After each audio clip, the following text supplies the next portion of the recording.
Ia datang ke tanah suci dengan kesombongan, bukan dengan kerendahan hati. Dan di hadapan Baitullah, ia menerima sesuatu yang tak pernah dibayangkan oleh siapapun. Cerita ini akan membuat kita merenung dalam-dalam. Apakah ibadah kita selama ini benar-benar karena Allah, atau hanya demi gengsi dan pujian manusia?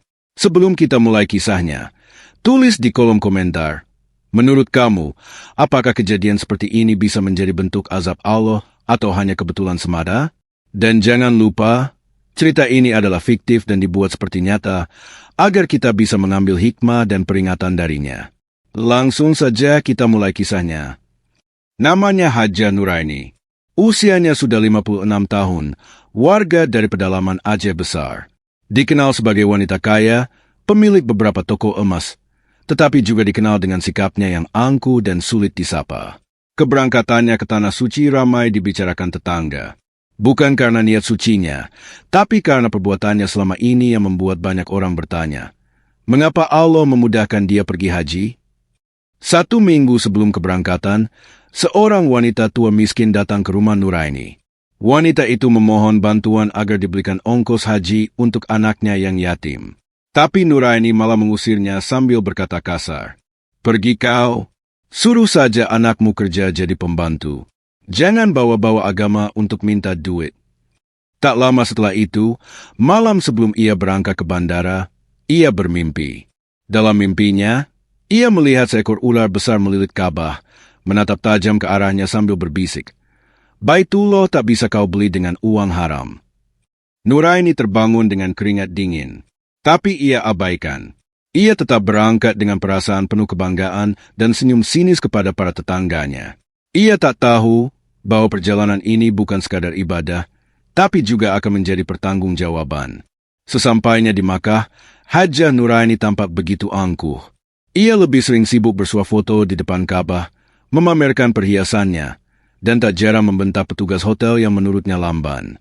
Ia bahkan mengatakan dengan lantang kepada rombongan lain, "Orang miskin tuh jangan maksain naik haji.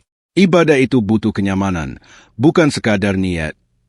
Namun, sejak hari pertama, ada hal-hal aneh yang mulai terjadi padanya. Saat wukuf di Arafah, suhu tubuhnya mendadak sangat dingin, berbeda dari jemaah lain yang kepanasan. Tangannya juga bergetar hebat saat hendak mengangkat takbir. Puncaknya, saat ia hendak memulai tawaf pertama di Baitullah, tubuhnya terasa berat, seolah langkahnya ditarik ke bawah. Bibirnya bergetar, bukan karena khusyuk, tapi karena ketakutan yang tak bisa dijelaskan. "Kenapa kakiku seperti kaku begini?" bisiknya pada diri sendiri. Tapi ia paksakan juga berjalan memutari Ka'bah bersama ribuan jemaah lainnya. Baru sampai putaran kedua, tubuhnya mendadak membeku. Ia berhenti, matanya kosong. Tangannya yang tadinya memegang tas, perlahan mengeras, membatu. Beberapa orang mulai melihat ke arahnya. Ada yang panik, ada yang tak percaya. Tapi kenyataan terpampang jelas. Kulit tangannya berubah abu-abu, keras seperti batu. Ia ingin berteriak, tapi suaranya hilang. Seorang jemaah dari Indonesia yang melihat kejadian itu beristighfar keras-keras. "Subhanallah, astagfirullah, ini azab atau peringatan?" Dalam sekejap, tubuh Nuraini yang dulu sombong itu kini diam membatu, berdiri di tengah jutaan jemaah yang terus tawaf, seolah Allah mengabadikannya di tengah rumahnya, sebagai pelajaran bagi yang lalai. Kejadian membekunya tubuh Hadja Nuraini membuat geger para jemaah. Dalam hitungan menit, kabar itu menyebar dari satu rombongan ke rombongan lain. Banyak yang menangis, banyak pula yang gemetar ketakutan menyaksikan azab yang begitu nyata di depan mata. Petugas keamanan Masjidil Haram segera datang. Mereka mencoba menyentuh tubuh Nuraini, tapi kulitnya keras seperti batu granit. Tak ada respons, tak ada detak jantung. Seorang petugas dari Indonesia berusaha mengazankan di telinganya, berharap ia masih bisa sadar, namun sia-sia. Dalam hitungan jam, kejadian ini menjadi bahan pembicaraan para ulama dan pembimbing haji dari berbagai negara. Seorang ulama senior asal Yaman yang sudah puluhan tahun menjadi pembimbing di Tanah Suci berkata lirih, "Ini bukan sekadar musibah, ini adalah peringatan.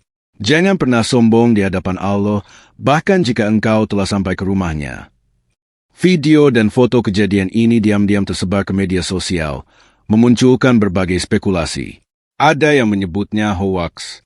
Tapi para saksi mata dari Aceh, Malaysia, dan Mesir bersaksi, mereka melihat langsung bagaimana seorang wanita tua berubah menjadi batu dalam keadaan tawaf.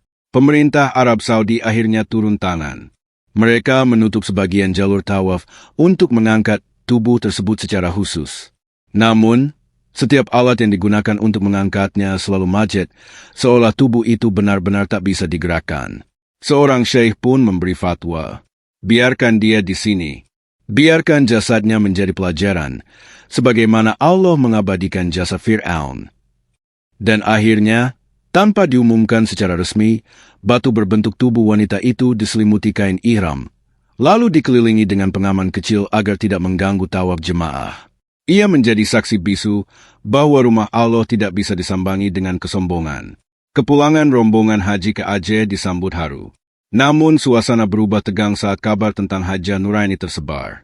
Banyak warga yang menangis, bukan karena kehilangan, tapi karena ingat betapa kejamnya wanita itu semasa hidup.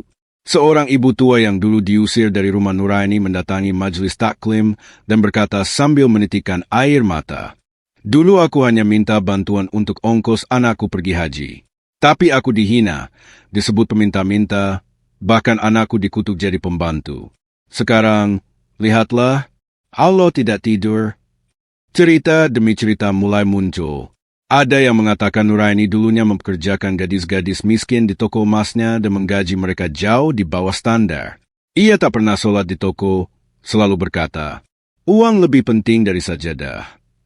Seorang mantan pembantunya bahkan bersaksi bahwa Nuraini pernah mencaci maki seorang ustadz yang datang menagih sumbangan untuk pembangunan masjid. Dengan sombong ia berkata, "Masjid tak akan membuatku kaya. Pergi kau, dasar pengemis bersorban." Kesaksian-kesaksian itu akhirnya dibacakan di sebuah pengajian besar yang disiarkan langsung ke pelosok desa. Para jamaah terdiam. Mereka menggigil betapa besar kuasa Allah yang bisa menjadikan Ka'bah tempat pembuktian keadilannya. Ustadz Ridwan, tokoh agama di kampung Nuraini pun angkat suara dalam khutbahnya. Ini bukan bahan hinaan. Ini pelajaran. Jangan kita terjebak menyangka semua yang berhaji sudah mulia. Hati dan niat yang ikhlas jauh lebih bernilai daripada tiket pesawat ke Makkah. Waktu terus berlalu, namun kisah Haja Nuraini tak pernah hilang dari ingatan warga.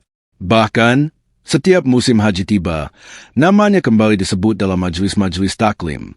Para ulama menyampaikan kisahnya sebagai pelajaran bagi umat agar tidak tertipu oleh simbol ibadah yang kosong dari keikhlasan. Di Makkah, batu yang menyerupai tubuh wanita berhijab itu masih berdiri di salah satu sudut area tawaf. Meski dijaga dan tidak boleh difoto, jemaah yang tahu akan kisahnya kerap memandanginya sambil menangis, memohon ampun kepada Allah, berharap tidak mengalami nasib serupa.